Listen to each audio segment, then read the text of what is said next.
اعوذ باللہ من الشیطان الرجیم بسم اللہ الرحمن الرحیم اللہم صلی علی محمد وعلی آل محمد وبارک وسلم علیہ رب اشرح لی صدری ویسر لی امری واحلل عقدۃ من لسانی یفقہوا قولی اللہم صلی علی محمد وعلی آل محمد بسم اللہ الرحمن الرحیم شرع لکم من الدین ما وصى به نوحا والذی اوحینا الیک وما وصینا به ابراہیم وموسیٰ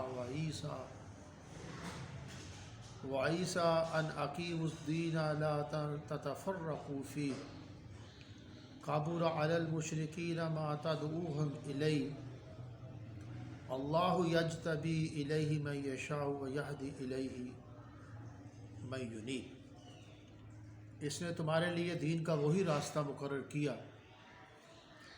جس کے اختیار کرنے کا نوح کو حکم دیا تھا، اور جس کی اے محمد صلی اللہ علیہ وسلم ہم نے تمہاری طرف وحی بھیجی ہے، اور جس کا ابراہیم اور موسیٰ اور عیسیٰ کو حکم دیا تھا، اور وہ یہ کہ دین کو قائم رکھنا اور اس میں پھوٹ نہ ڈالنا۔ جس چیز کی تم مشرکوں کو بلاتے ہو، جس چیز کی طرف تم مشرکوں کو بلاتے ہو، ان کو دشوار گزرتی ہے۔ اللہ جس کو چاہتا ہے اپنی بارگاہ کا برگزیدہ کر لیتا ہے، اور جو اس کی طرف رجوع کرے گا اس لیے اپنی طرف راستہ دکھا دیتا ہے۔ اس کے بعد ہے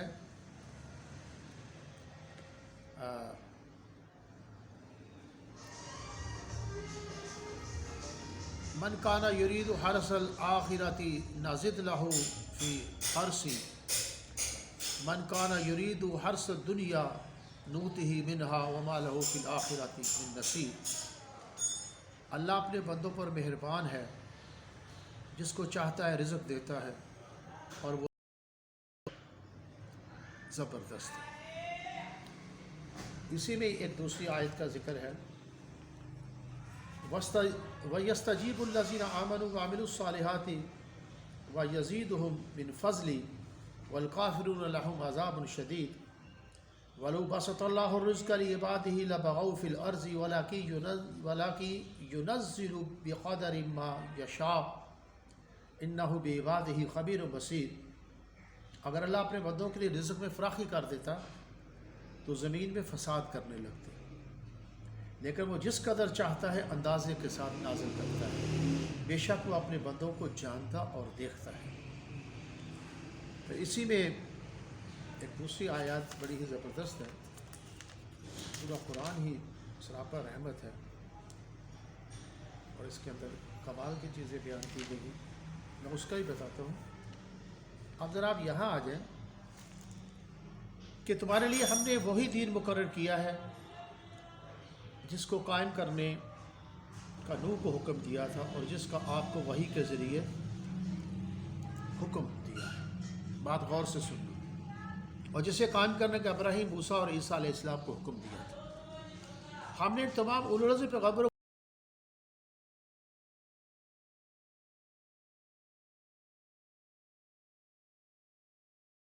دین کو قائم کرنے کا مطلب یہ ہے کہ اللہ کی توحید اور تمام ضروریات دین پر ایمان لائیں اور اس کے احکامات کی اطاعت کریں۔ یہ ہے توحید کا قیام، یعنی توحید جو تمام انبیاء علیہ السلام کا دین تھا، جیسا کہ دوسری جگہ ارشاد ہے اس میں بتایا گیا ہے، یعنی توحید کو مانو اور شرک کو چھوڑ دو، یعنی اللہ کی عبادت کرو اور شرک کو چھوڑ دو۔ مشرکین پر یہ بات نہایت گراں گزرتی ہے کہ جب انہیں توحید کی دعوت دیتے ہیں تو اللہ تعالیٰ جسے چاہتا ہے اپنے دین اور توحید کے لیے چن لیتا ہے، اسے قبول حق کی توفیق دیتا ہے، اور چنتا کس کو ہے اور قبول ہدایت کی توفیق کس کو دیتا ہے؟ جس کی طرف رجوع کرے اور انصاف سے راہ حق کی تلاش کرے، ضد اور عناد سے دور رہے۔ حاصل یہ ہے کہ اللہ کی عبادت کرو اور اس کے ساتھ شرک نہ کرو۔ یہ تمام انبیاء کا دین ہے، غور سے بات سنیے۔ اور وما تفرقوا، اختلاف نہ کرو۔ یہ ایک شبہ کا جواب ہے کہ جب تمام انبیاء کا دین ایک ہی تھا اور سب کا اجتماعی دین تھا، تو جو کتابیں اور صحیفے ان پر نازل ہوئے ان میں توحید کے خلاف مضامین کیوں پائے جاتے ہیں؟ اس کا جواب دیا گیا کہ بے شک تمام انبیاء علیہ السلام مسئلہ توحید پر متفق تھے اور یہی مسئلہ ان کی طرف وحی کیا گیا، لیکن بعد میں دنیا پر اسباغی اور گمراہ کن علماء نے حق کو سمجھنے کے بعد جان پوجھ کر سابقہ کتب میں جو سابقہ کتابیں تھیں ان میں تحریف کر ڈالی اور ان میں توحید کے خلاف عبارتیں اپنی طرف سے درج کر دیں، اور سب کچھ انہوں نے محض ضد و عناد کی وجہ سے کیا ہے۔ اس سے تین باتیں معلوم ہوئیں۔ اول یہ کہ توحید میں اختلاف کس نے ڈالا؟ مشرک پیشواؤں اور گمراہ کن اور زر پرست علماء نے۔ اختلاف کب ڈالا؟ جب ان کے پاس علم آ گیا اور ان کو راہ حق معلوم ہو گیا۔ یہ اختلاف انہوں نے جان بوجھ کر ڈالا ہے، کسی غلط فہمی کی بنا پر نہیں ڈالا۔ سوئم اختلاف کیوں ڈالا؟ محض عنایت اور سرکشی کی وجہ سے۔ یہ بات پہ توجہ کیجیے کہ پھر ان معاندین پر فوراً عذاب کیوں نہ آیا؟ فرمایا عذاب کے لیے ایک وقت مقرر تھا، قیامت کا دن یا اواخر حیات۔ اگر وقت معین نہ ہوتا تو اسی وقت ہی ان کا قصہ تمام کر دیا جاتا۔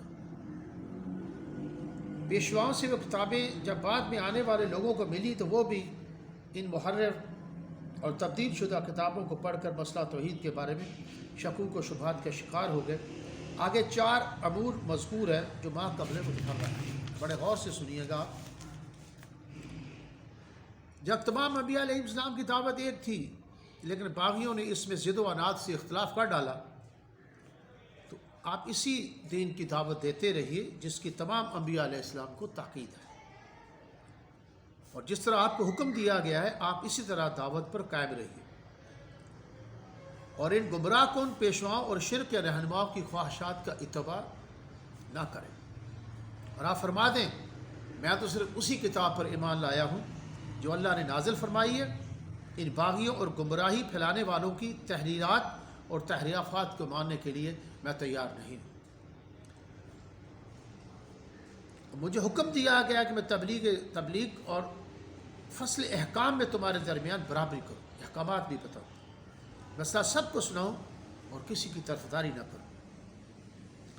اللہ ہی ہمارا مالک و کارساز ہے اور تمہارا بھی، ہم اپنے اعمال کے ذمہ دار ہیں اور تم اپنے اعمال کے ذمہ دار ہو۔ ہمارے اعمال خیر کا تمہیں کوئی فائدہ نہیں اور تمہارے اعمال شرک کا ہمیں کوئی نقصان نہیں۔ اس کا دوسرا مطلب یہ ہے کہ ہمارے لیے ہمارے اعمال ہیں یعنی شرک سے پاک ہیں، اور تمہارے اعمال تمہارے لیے یعنی تمہارے اعمال سراسر مشرکانہ ہیں۔ رہا یہ کہ ہم تمہیں اسلام اور توحید کی دعوت کیوں دیتے ہیں، یعنی ہم دین کی دعوت تمہیں کیوں دیتے ہیں، تو محض تمہاری خیر خواہی کے لیے، لا حجت بیننا و بینکم، اس لیے خصوصیت اور جھگڑے کی کوئی وجہ نہیں ہے۔ یا مطلب یہ ہے کہ دین حق حجت اور دلیل کے اعتبار سے غالب ہو چکا ہے اور تم پر حجت خداوندی قائم ہو چکی ہے، اس لیے اب تم پر احتجاج کی کوئی ضرورت باقی نہیں رہی اور تمہارے انکار کی عناد و مقابرہ کے سوا کوئی توجیہ نہیں ہو سکتی۔ قیامت کے دن اللہ تعالی ہم سب کو جمع کرے گا اور سر محشر حق و مبطل کے درمیان آخری اور قطعی فیصلہ فرما دے گا۔ جب بعد کے لوگوں نے پہلے لوگوں کی تحریرات کو پڑھا اور گمراہ ہو گئے تو اس معاملے میں معذور نہیں ہوں گے۔ فرمایا معذور نہیں ہے، ان کا یوزر اللہ کے نزدیک ساکت اور مردود ہے، ان کا یوزر قبول نہیں ہونے کی 2 دلیلیں بیان کی گئی ہیں۔ اس مسئلے کا تو علماء اہل کتاب بھی مان چکے ہیں، مسئلہ توحید کو۔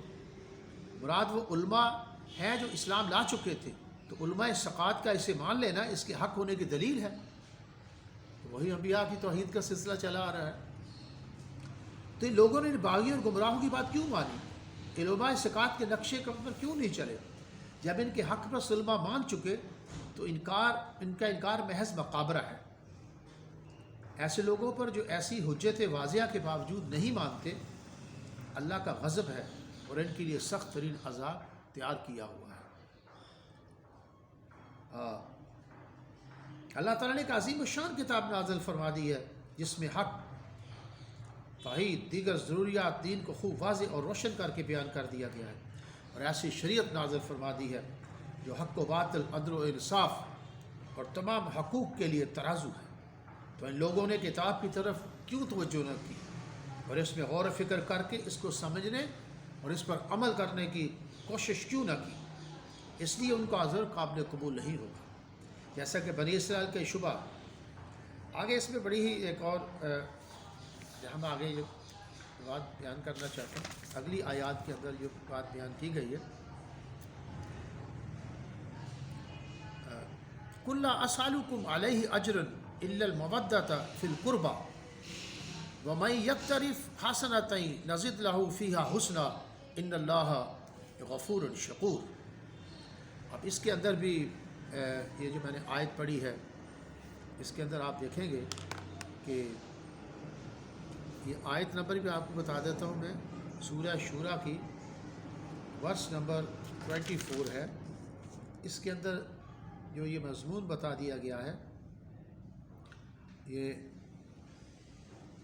22 ہے، 23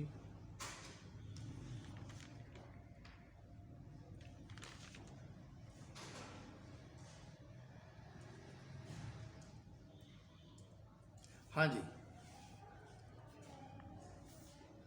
یعنی وہ انعام ہے جس کی اللہ اپنے بندوں کو جو ایمان لاتے ہیں اور نیک عمل کرتے ہیں بشارت دیتا ہے۔ کہہ دو کہ میں اس کا تم سے صلہ نہیں مانگتا مگر قرابت کی محبت، اور جو کوئی نیکی کرے گا ہم اس کے لیے اس میں ثواب بڑھائیں گے، بے شک اللہ بخشنے والا قدردان ہے۔ اس میں ایک اور چیز بتا دی گئی ہے، اس میں ایک علماء نے کچھ اس میں رائے دی ہیں کہ وہ یہ ہے، یعنی میں تبلیغ پر تم سے کوئی اجرت اور تنخواہ نہیں مانگتا، میری پاک صلی اللہ علیہ وسلم، میرا تم سے مطالبہ صرف یہ ہے کہ تم دین حق کو قبول کر لو اور اللہ تعالیٰ کا قرب حاصل کرنے کے لیے شوق و محبت سے اس کی اطاعت کرو۔ قول ابن عباس، حسن بصری، قتادہ اور دوسرے مفسرین سے منقول ہے، یا مطلب یہ ہے کہ میں تمہیں توحید کی تبلیغ کوئی اجر مانگنے کے لیے نہیں کرتا، بلکہ اس قرابت اور رشتہ داری کا لحاظ کرتے ہوئے جس کی وجہ سے تمام بنی آدم ایک دوسرے کے رشتہ دار ہیں۔ میں تمہیں تبلیغ کرتا ہوں تاکہ تم ہلاکت سے بچ جاؤ، یعنی کہ تمام بنی آدم جو ہے وہ رشتہ دار ہیں، اس قرابت کی وجہ سے میں تمہیں یہ تبلیغ کرتا ہوں۔ اب یہاں ایک بات ہے جو رائے ہے حضرت شیخ صاحب کی، حضرت دہلوی صاحب نے، کچھ علماء نے، یہ میں آپ کو پڑھ کے بتا دیتا ہوں، واللہ عالم۔ وقال الشیخ، خود پہلی بات میں نے بتا دی ہے قرابت کا، کہ توحید کی تبلیغ گوئی یا میں دین تمہیں اس لیے بتاتا ہوں بلکہ اس قرابت اور رشتہ داری کا لحاظ کرتے ہوئے جس کی وجہ سے تمام بنی آدم ایک دوسرے کے رشتہ دار ہیں، میں تمہیں تبلیغ کرتا ہوں تاکہ تم ہلاکت سے بچو۔ تمام باطل، تمام دنیا بنی آدم کے ساتھ یہ قرابت داری کا رشتہ ہے تاکہ سارے جو ہیں وہ ہلاکت سے بچ جائیں۔ آپ نے میں تمہیں اس لیے تبلیغ کرتا ہوں، میں تمہیں اس لیے دین بتاتا ہوں، اور میں جو بات بیان کر رہا ہوں توحید کی، یہ وہی ہے جو انبیاء کے تسلسل میں چلی آ رہی ہے، جو اللہ بعد میں لوگ گمراہ ہوئے، انہوں نے اس میں جو خرابیاں کی ہیں وہ بھی بتا رہا ہوں، جبکہ ان کے علماء ثقات جو تھے بڑے بڑے اہل کتاب، انہوں نے بھی اس بات کو مانا۔ یہودی دیکھیں عبداللہ بن سلام جیسے لوگوں نے آ کے اس چیز کو ایکسیپٹ کیا کہ آپ وہی اصل چیز کو بیان کر رہے ہیں جو ایک سیریز توحید کی چلی آ رہی ہے، تو یہ اس کا ثبوت ہے۔ پھر محض وہ اناد اور کچھ لوگوں کے مفادات اور یہ لمبی چوڑی بات ہے، اور یہاں یہ بڑی یونیورسلٹی اس کے اندر ہے، تمام بنی آدم ایک دوسرے کے رشتہ دار ہیں، میں تمہیں تبلیغ کرتا ہوں تاکہ تم ہلاکت سے بچ جاؤ۔ بعض لوگوں نے القربہ سے ذوی القربہ یعنی رسول اللہ صلی اللہ علیہ وسلم کے رشتہ دار اور اہل قرابت مراد لیے۔ بعض مفسرین نے یہاں حضرت فرماتے ہیں، واللہ عالم، میں آپ کو میں تو جو ہے بتا، کسی صحابی سے منقول نہیں ہے یہ بات، اور مذکورہ بالا پہلے معنی امام المفسرین حضرت ابن عباس رضی اللہ عنہ سے باسانید صحیحہ ثابت ہے، جو بات کر دی گئی ہے۔ آپ یہی فرماتے ہیں کہ قرابت یہاں جو ہے وہ ہے کہ تمام بنی آدم ہے، اور یہاں کئی علماء لکھتے ہیں کہ تبلیغ رسالت پر اپنے کنبے کی محبت کی اجرت مانگنا، یعنی کہ اگر ایسا ہے تو پیغمبر صلی اللہ علیہ وسلم پر کنبہ پروری اور قرابت نوازی کا الزام آ جاتا ہے۔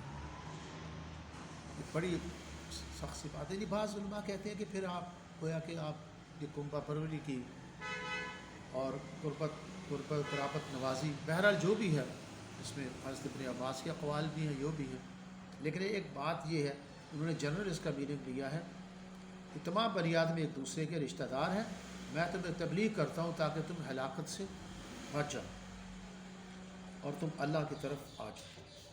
پھر آگے وَلَوْ بَسَطَ اللَّهُ الرِّزْقَ، یہ بات آپ غور سے سنیے گا، لِعِبَادِهِ لَبَغَوْا فِي الْأَرْضِ وَلَكِنْ يُنَزِّلُ بِقَدْرٍ مَا يَشَاءُ إِنَّهُ بِعِبَادِهِ خَبِيرٌ۔ یہاں ایک بڑا ہی اللہ نے اپنے اصول کو بتا دیا ہے۔ جب اللہ تعالیٰ اس قدر مہربان ہے کہ بندوں کی توبہ قبول فرما لیتا ہے اور ان کو روزی بھی دیتا ہے، لیکن سب کی روزی فراخ اور وسیع کیوں نہیں کرتا؟ فرمایا اگر وہ سب کو فراخ وسعت اور فراخی سے دولت دے دے تو سب ہی حدود بندگی کو پھاند کر اللہ کے باغی ہو جائے اور کبر و غرور میں مست ہو کر شر و فساد پھیلا دے۔ لیکن اللہ تعالیٰ اپنی حکمت بالغہ سے ہر شخص کو جتنا چاہتا ہے دیتا ہے، وہ اپنے بندوں کو خوب جانتا ہے۔ اس سے معلوم ہوا کہ کون کس مقدار کا مستحق۔ دوستو یہ دنیا میں آزمائی ہوئی چیز ہے۔ یہ ویسے تو یوں تو چاہتے ہیں کہ سب ہم اوج سریہ پہ مقیم، پہلے پیدا تو کرے قلب سلیم۔ ایک شخص وہ اتنا غریب تھا کہ اس نے کپڑا جسم پہ نہیں تھا، اسے ریت پہ اپنے جسم کو جو ہے چھپایا ہوا تھا۔ موسیٰ علیہ السلام گزر کہا کہ میرے لیے دعا کریں، رزق کی آپ نے دعا کر دی،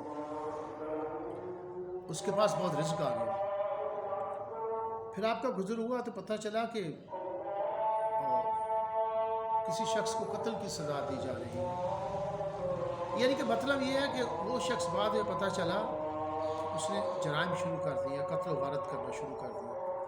حضرت موسیٰ جب پہلے وہاں سے گزرے تو مقصد یہ ہے وہ جس حالت میں اللہ نے رکھا تھا، تو یہ جو ہے ہم صرف خواہشات کے اوپر جی رہے ہوتے ہیں، اور اللہ نے جو ہے فقدر فہدہ اندازہ لگایا ہے روزی کا، پھر اس نے پہنچانے کا بندوبست کیا۔ یہ بڑی زبردست بات ہے کہ اللہ تعالیٰ اگر اتنا دے دے، سب کو اتنا دے دے، تو پھر کیا ہو جائے، اللہ تعالیٰ مست ہو کر شر و فساد پھیلا دے۔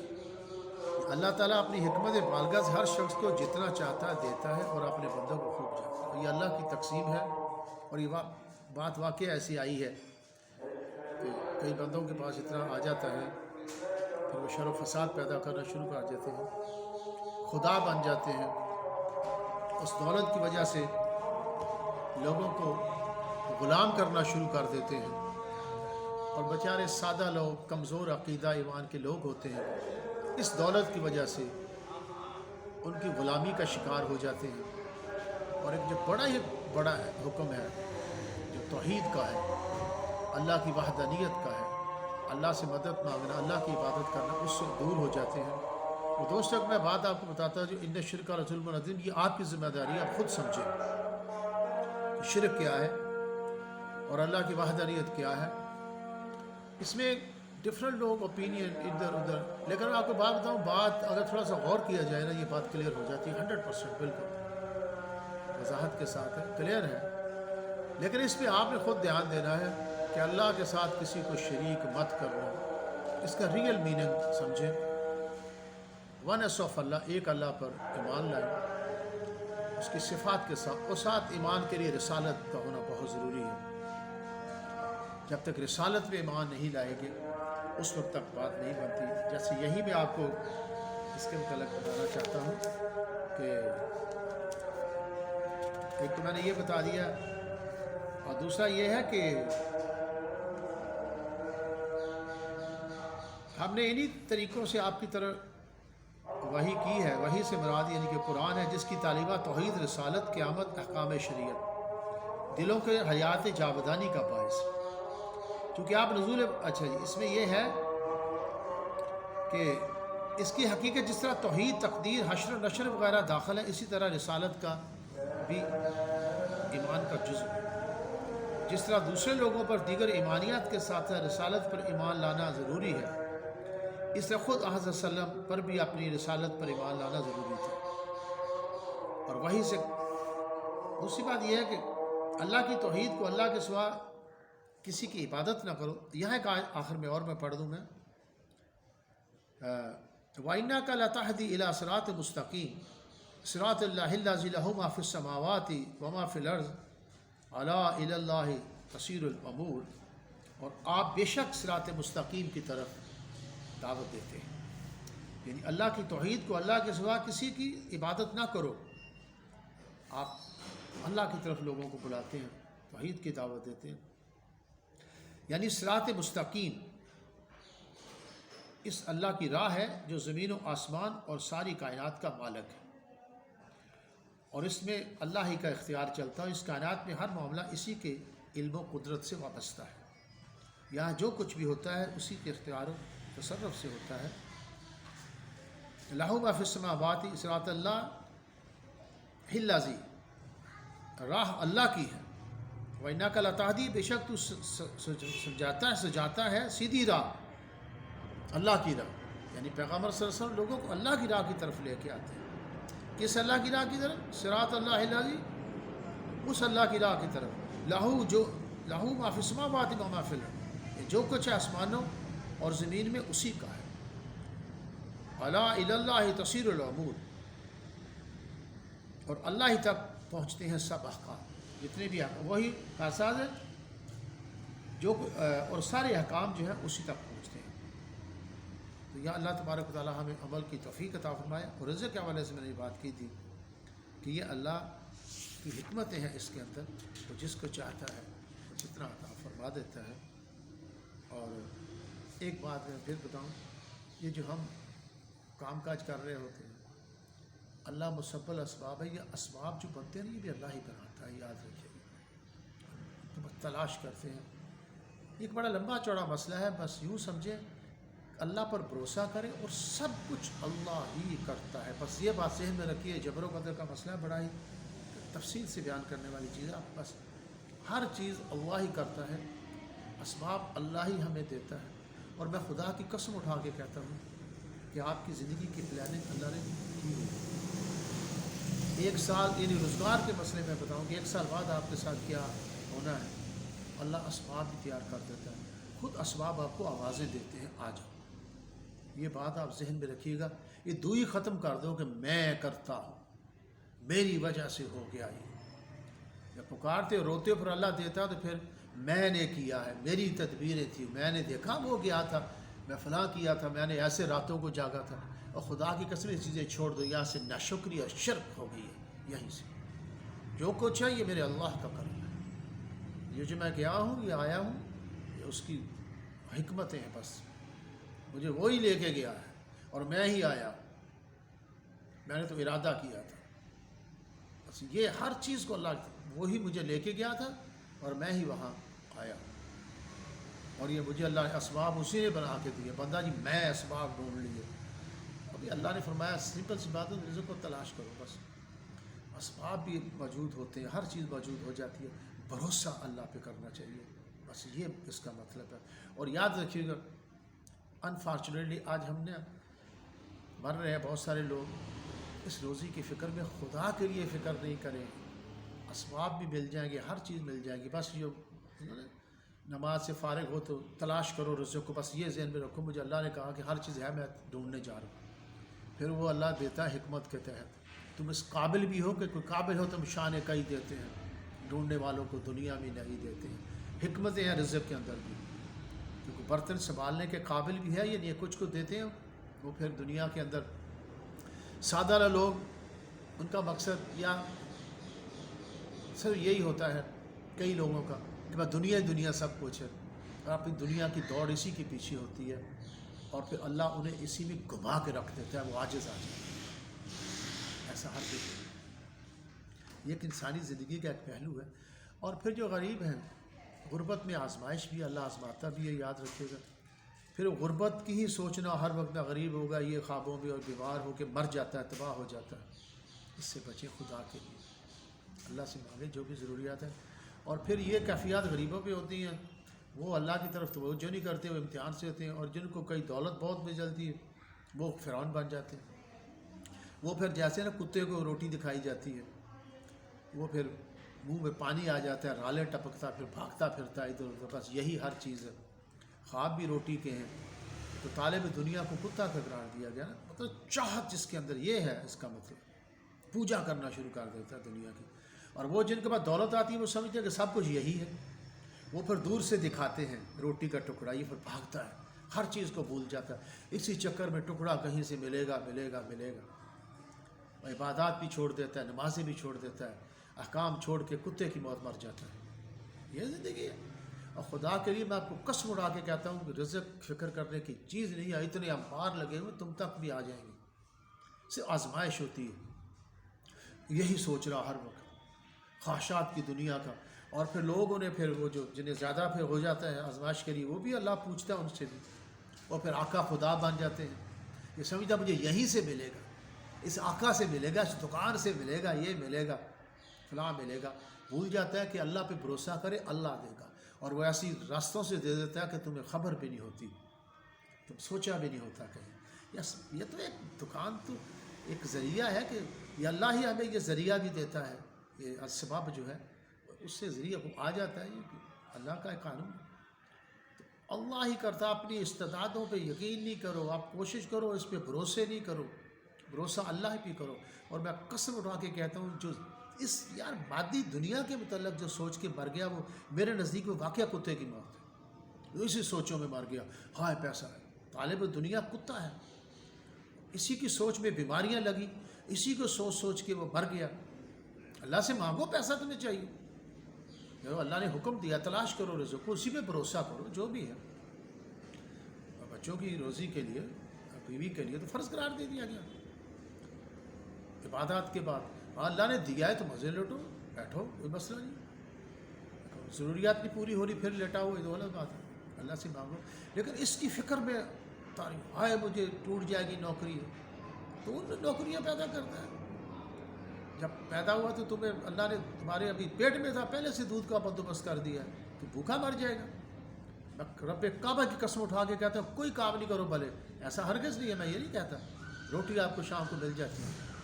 اللہ کے ایسے ایسے بندے پیدا کیے، جگہ جگہ روٹیاں ملتی ہیں. میں معذرت کے ساتھ میں بات کرنا چاہتا ہوں، تم بھوکے نہیں سو گے رات کو، کہیں نہ کہیں بن جائے. اور اللہ نے روزی دینی، اس کا وعدہ ہے. فرشتے تمہاری حفاظت کے لیے پھر رہے ہیں، تمہاری روزیوں کا انتظام کر رہے ہیں. فرشتے تمہارے گھروں میں روزیاں لے کے آتے ہیں. اللہ کو صرف ناپسند بات ہوتی ہے میں کرتا ہوں. اللہ نے تم رزق تلاش کرو گے. میری تدبیریں، میں بڑی شے ہو گیا غرور. اور جو اتنی نعمتیں دی ہوتی ہیں اس کا شکر نہیں کرتے. رکاوٹ تو یہی ہوگی.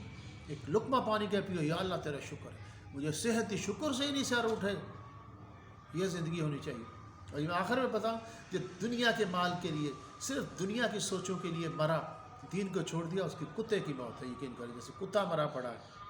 ایسے کہ لاشیں دنیا کے ہوس میں پھرتے ہیں، لالچ میں، یہ رکشے مر جاتے ہیں. اور عیدی سینٹر کوڈ لاشوں سے بھرے پڑے. شکلیں دیکھیں ان کی، وہ جنت میں جانے والی شکل. خدا کے مطلب رزق کے معاملے میں سوچنا میرے نزدیک کفر ہے. تلاش کریں، کوشش کریں، ٹھیک ہے. آپ آخرت کی فکر کریں. پوری دنیا قرابت دار ہے، ان کی فکر کریں کہ وہ بھی جو ہے وہ جنت میں جانے والے بن جائیں. تو آپ اللہ کا پیغام دیں، انہیں بتائیں جہاں تک دین ہو سکتا ہے. پہلے خود سیکھیں، سمجھے دین کو، قرآن کو. آپ کو اللہ کی جو میں نے بتایا تھا شرک سے بچو. یہ میں جانتا ہوں کہ اختلاف بھی کسی کو ہو سکتا ہے، خود سے آپ اس کو انڈرسٹینڈنگ کریں، علماء کے پاس جائیں. ہر بات کلیئر ہے، سمجھ آ جاتی ہے. اگر ہم جو حق کے لیے کوشش کرتا ہے، جستجو کرتا ہے، اللہ اسے حق کی توفیق دے دیتا ہے. السلام.